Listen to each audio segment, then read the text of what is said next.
भाजी तुम्हारी ये खटिया चाहत रहा है।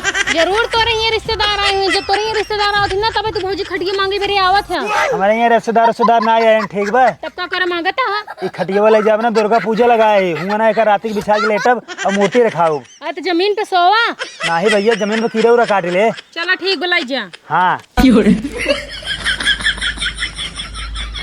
आराम से लग जाया। चली देखी कवन दुर्गा पूजा लगाए हैं, कौन मूर्ति रखावत है। चली देखी कवन मूर्ति रखावत है। अभी मजा आएगा ना भिड़ो। ये तो हमार खटिया आटा ए मनाइए।